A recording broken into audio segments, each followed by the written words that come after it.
Bonjour chers internautes et bienvenue sur notre chaîne. Aujourd'hui, nous avons un affrontement épique entre deux titans du monde des smartphones, l'iPhone 17 Pro Max et le Samsung Galaxy S25 Ultra. La série iPhone 17 est désormais disponible à l'achat, et l'iPhone 17 Pro Max est, comme prévu, le nouveau téléphone haut de gamme d'Apple. Il bénéficie d'un nouveau design et d'un plateau photo, d'appareils photo améliorés avec un zoom et des performances nocturnes améliorées, et bien sûr d'un processeur plus rapide. Son concurrent naturel est le Galaxy S25 Ultra de Samsung, sorti depuis environ 8 mois. La gamme Samsung propose non pas un, mais deux appareils photo à zoom, un zoom numérique amélioré avec IA, de nombreuses fonctionnalités Galaxy et Gemini pour une solution complète et intelligente. De plus, Samsung embarque un processeur Qualcomm Snapdragon 8 Elite optimisé pour Galaxy, qui optimise la fréquence d'image d'une puce déjà puissante. Apple n'aime pas parler de chiffres intellectuels, comme la quantité de RAM ou la capacité de la batterie. Ils nous ont bien parlé de la mise en cache dynamique de la 19 Pro, mais je m'égare. Ces deux appareils représentent le summum de la technologie mobile, chacun offrant des caractéristiques impressionnantes et des innovations qui pourraient bien bouleverser votre expérience utilisateur. Que vous soyez fan de la simplicité et de l'écosystème Apple ou que vous préfériez la personnalisation et les fonctionnalités avancées de Samsung, cette comparaison va vous aider à faire le meilleur choix. Alors, l'iPhone 17 Pro Max est-il suffisamment performant pour freiner la dynamique de Samsung ? Ou le Galaxy S25 Ultra est-il le seul produit phare qui incitera les fidèles d'Apple à changer de marque? Dans cette vidéo, nous allons plonger en profondeur dans leur design, performance, appareil photo et bien plus encore. Avant de plonger dans notre analyse passionnante qui oppose l'iPhone 17 Pro Max au Samsung Galaxy S25 Ultra, prenons un moment pour faire un petit rappel. Si vous aimez le contenu que nous créons et que vous ne voulez pas manquer nos prochaines explorations technologiques, n'oubliez pas de liker cette vidéo et de vous abonner à notre chaîne. Après tout, chaque like est comme une petite tape dans le dos qui nous dit « Continuez à nous régaler avec vos comparaisons épiques ». Et qui sait, peut-être que ces deux géants se battent pour la couronne, mais c'est vous qui détenez le vrai pouvoir ici. Nous allons plonger en profondeur dans leur design, performance, appareil photo et bien plus encore. Restez avec nous pour découvrir lequel de ces smartphones est le véritable champion de cette bataille technologique. Alors, préparez-vous à être surpris, et c'est parti. Commençons par le design. L'iPhone 17 Pro Max arbore un look élégant et raffiné, avec un dos en verre et des bords en acier inoxydable. En revanche, le Galaxy S25 Ultra propose un design plus audacieux avec son écran incurvé et ses finitions premium. Le Galaxy S25 Ultra est toujours doté d'un cadre recouvert de titane. Il serait intéressant de voir si Samsung l'abandonne maintenant qu'Apple l'a fait. Ces appareils photo sont toujours des anneaux flottants en haut à gauche du dos du téléphone, ce qui entraîne des oscillations irrégulières. Le bon côté des choses, c'est qu'ils sont plutôt stylés. Le dos en verre mat de l'iPhone est désormais le Ceramic Shield, 4 fois plus résistant aux fissures que le verre utilisé auparavant par Apple. Il s'agit également d'une sous-section beaucoup plus petite du dos du téléphone. On y trouve désormais beaucoup plus d'aluminium, la vitre en verre mat étant une petite vitre sur les 2/3 de l'iPhone 17 Pro et Pro Max. C'est là que se trouve la bobine de charge MagSafe et ses aimants, et elle ne doit pas être en métal pour que la charge sans fil puisse fonctionner. À l'avant, l'iPhone 17 Pro Max est équipé du nouveau Ceramic Shield 2, le nouveau verre d'écran d'Apple. Selon Apple, il est 3 fois plus résistant aux rayures que le Ceramic Shield d'origine, utilisé depuis l'iPhone 12, légèrement amélioré avec l'iPhone 16, mais sans nouvelle génération. Il est également doté d'un nouveau revêtement anti-reflet à 7 couches, que j'ai hâte de tester en personne. Le Galaxy S25 Ultra est doté d'un dos entièrement en verre avec une finition mate, un Gorilla Glass Victus 2, réputé pour sa durabilité. À l'avant, une dalle Gorilla Armor 2, fruit de l'alliance du Victus 2 et du revêtement anti-reflet de Samsung. Jusqu'à présent, c'est un produit fantastique. Voyons si la solution d'Apple le détrône. En main, on s'attend à une expérience similaire avec le nouvel iPhone 17 Pro Max. Après tout, il conserve un cadre métallique plat sur toute la surface. Cette barre de caméra, le plateau de caméra, comme l'appelle Apple, servira soit de repose-doigt naturel, soit de pincement constant à votre main. Reste à voir comment le design se présente. Le Galaxy S25 Ultra a lui-même bénéficié d'une légère refonte cette année, avec désormais des cadres plats et des angles légèrement arrondis. L'iPhone 17 Pro Max possède effectivement plus de boutons. Le bouton d'alimentation, les touches de volume, le bouton multifonction de contrôle de l'appareil photo et le bouton d'action programmable. C'est beaucoup pour une entreprise qui, il y a quelques années à peine, s'est risquée à supprimer tous les boutons de ses téléphones. Samsung y va doucement, avec seulement l'alimentation, le volume haut et le volume bas. Passons à l'écran. Aucune surprise n'est à prévoir. L'iPhone 17 Pro Max est équipé d'un écran OLED Super Retina XDR de 6,9 pouces avec technologie promotion dynamique à -120 Hz. Il est concurrencé par le dynamique AMOLED X2 à -120 Hz de 6,9 pouces du Galaxy S25. Ce sont d'excellents écrans et nous espérons que nous n'aurons pas à nous en plaindre.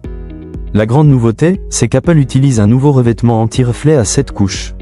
Samsung utilise ce type de revêtement depuis le Galaxy S24 Ultra et je n'ai pas arrêté de vanter ses mérites et la façon dont il met encore plus en valeur la dalle AMOLED. Inutile de dire que l'annonce d'Apple me donne de l'espoir. Bien sûr, le Dynamic Island intègre les capteurs Face ID. Le déverrouillage facial d'Apple est rapide et fiable. Samsung utilise un lecteur d'empreintes digitales à ultrasons, mais le déverrouillage facial est également possible via la caméra frontale. Côté performance, les puces de la série A d'Apple dominent le marché depuis des années. Cependant, au cours des 2 dernières générations, le géant du silicium Qualcomm a véritablement rattrapé son retard. Quoi qu'il en soit, le processeur Qualcomm Snapdragon 8 Elite Made for Galaxy du Galaxy S25 Ultra offre d'excellentes performances. Nous pensons que l'Apple A19 de l'iPhone 17 Pro Max sera progressivement amélioré. Après tout, il s'agit d'une technologie plus récente, il reste à voir dans quelle mesure. Apple a dû remédier aux problèmes de surchauffe et de bridage, et a vanté les mérites de son nouveau refroidisseur à chambre à vapeur. Mais il faudra des tests et des benchmarks en conditions réelles pour déterminer s'il est réellement efficace. Il est équipé de 12 Go de RAM cette année. Apple n'aime pas trop parler de RAM. Sachant qu'Apple est censé intensifier ses efforts en matière d'IA, il est logique qu'elle prépare également ses téléphones à cette fin. Les Galaxy de Samsung, fleurons Android compris, disposent depuis des années d'une grande quantité de RAM. Le S25 Ultra ne fait pas exception avec ses 12 Go de RAM. D'ailleurs, les utilisateurs expérimentés regrettent de ne pas bénéficier d'au moins 16 Go de RAM en 2025. En termes de stockage, l'iPhone 17 Pro Max reprend les niveaux précédents. 256 Go minimum, puis 512 Go, 1 Teraoctet et une nouvelle extension à 2 Teraoctets. Le Galaxy S25 Ultra est proposé avec 256 Go, 512 Go et 1 Teraoctet. Avec iOS 26, découvrez une nouvelle esthétique. Apple baptise ce nouveau design vert liquide et superpose transparence, animation et effet de verre à travers l'OS. Vous pouvez jouer la carte de la subtilité ou l'optimiser avec le nouveau mode aspect clair, qui met véritablement en valeur l'aspect transparent. Côté pratique, découvrez un nouveau fond d'écran dynamique qui s'adapte à l'heure et aux notifications. L'application musique bénéficie de pochettes d'albums animés, tandis que l'application appareil photo a été simplifiée. Un simple glissement suffit pour accéder à des modes supplémentaires, rendant l'interface plus épurée et minimaliste. Les véritables gains de productivité se trouvent dans les applications téléphone et messages. Le filtrage des appels et le filtrage anti-spam font leur apparition sur iOS, et Live Translate fonctionne désormais en temps réel pendant les appels, une réponse tant attendue aux fonctionnalités équivalentes de Samsung. De plus, Message ajoute des arrière-plans de discussion, des indicateurs de saisie et des sondages de groupe. Le Galaxy S25 Ultra embarque One UI 7 et Android 15, avec la suite complète d'intelligence artificielle Galaxy soutenue par Gemini de Google. Il est éligible à One UI 8 et Android 16, espérons que cela arrive bientôt. Assistant conversationnel, résumé SMS, voix et appel, génération d'images, interaction inter-application, tout est là. À partir de maintenant, il s'agit de savoir ce qui arrivera sur le Galaxy S25 Ultra via les mises à jour. Il devrait en bénéficier pendant 7 ans, soit jusqu'en 2032. Les iPhones d'Apple bénéficient généralement de 5 ans de support iOS, mais cela pourrait changer, car Samsung et Google ont considérablement repoussé les limites de leurs engagements en matière de mise à jour. Pour les utilisateurs intensifs, les deux répondent présent. Voyons maintenant les appareils photo.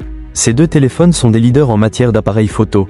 Apple et Samsung ont tous deux misé sur la photo, ce qui fait que nous avons des fleurons concurrents capables de prendre des photos et des vidéos en très haute résolution, avec une excellente stabilisation et des outils de retouche. Certains outils de retouche sont meilleurs que d'autres. L'iPhone 17 Pro est équipé de 3 caméras fusion de 48 mégapixels à l'arrière. Fusion est une façon élégante de dire qu'Apple utilise la magie du recadrage du capteur pour obtenir des niveaux de zoom sans perte et simuler diverses focales. Ainsi, il peut aller jusqu'à 8 fois et prendre des photos de 12 mégapixels avec ce que l'on pourrait appeler un zoom optique. Désormais, tout est numérique, avec un zoom maximal de 40 fois, contre 25 fois l'année dernière, mais toujours loin du Space Zoom 100 fois de Samsung. La caméra selfie de la série iPhone 17 a également été améliorée grâce à un nouveau capteur. Il s'agit d'un capteur unique, presque carré, contrairement aux capteurs classiques qui ont généralement un format d'image de 4:3. Apple utilise donc cette forme carrée et la recadre pour simuler l'effet d'un selfie légèrement plus large auquel nous sommes habitués, tout en ajoutant une stabilisation pour les appels vidéo et le vlogging. Laissez la fonction Center Stage activée lorsque vous prenez un selfie et l'iPhone zoomera intelligemment sur votre visage ou dézoomera lorsqu'une autre personne se joint à vous pour une photo de groupe. Une fonctionnalité typiquement Apple. Le Galaxy S25 Ultra, avec son capteur principal de 200 MP, pousse les limites de la photographie mobile. Nous connaissons déjà bien l'appareil photo du Galaxy S25 Ultra et nous en sommes très satisfaits. Pendant un temps, il a dominé nos tests d'appareils photo, avec d'excellentes performances à tous les niveaux, portrait, vidéo, selfie et paysage. Les deux modèles sont difficiles à départager.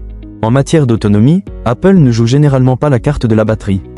Les iPhones ont toujours eu des batteries plus petites que leurs concurrents contemporains, mais ont compensé par d'excellentes optimisations logicielles et matérielles. Cependant, il faut s'adapter à son époque. Les appareils Pro Max sont généralement équipés de grandes cellules. L'iPhone 16 Pro Max avait près de 4700 mAh, et l'iPhone 17 Pro Max porterait cette capacité à 5000 mAh. Avec iOS, cela équivaut facilement à une autonomie de 2 jours. Malheureusement, Apple ne parle pas de la capacité de la batterie. Il se contente d'indiquer une journée entière d'autonomie et 39 heures de lecture vidéo. Ce deuxième indicateur est de 6 heures de plus que celui annoncé pour l'iPhone 16 Pro Max. Le Galaxy S25 Ultra possède une batterie de 5000 mAh, ce qui est plutôt correct. Il peut tenir environ une journée et demie en utilisation régulière et ne vous fera pas trop souffrir. Au moins, la vitesse de charge est enfin améliorée. L'iPhone 17 Pro Max peut désormais atteindre 50% de charge en seulement 20 minutes avec une batterie externe de 40W. Bravo! L'iPhone 17 Pro Max bénéficie d'une optimisation logicielle impressionnante, tandis que le Galaxy S25 Ultra est équipé d'une batterie massive. En gros, les deux peuvent tenir une journée entière sans souci, mais le choix dépendra de votre utilisation quotidienne. Alors, lequel choisir? L'iPhone 17 Pro Max promet une mise à niveau constante, peaufinant un appareil déjà solide. Des performances thermiques améliorées, un appareil photo encore amélioré et des performances de pointe nettement plus rapides. C'est amusant, intriguant, et on dirait que, lorsque l'IA n'est pas au centre de nos préoccupations, on peut à nouveau profiter de mises à niveau matérielles intéressantes. Lors de sa sortie, le Galaxy S25 Ultra a bénéficié d'une refonte assez évidente, mais beaucoup estiment qu'il n'a pas bénéficié de beaucoup d'améliorations par rapport au S24 Ultra. Et de nombreux propriétaires de S24 sont toujours ravis, sans même avoir envie de passer à la version supérieure. L'iPhone 17 Pro Max pour son écosystème et sa simplicité d'utilisation, ou le Galaxy S25 Ultra pour ses fonctionnalités avancées et son appareil photo. À vous de décider. N'oubliez pas de liker et de vous abonner pour plus de comparatifs. À bientôt!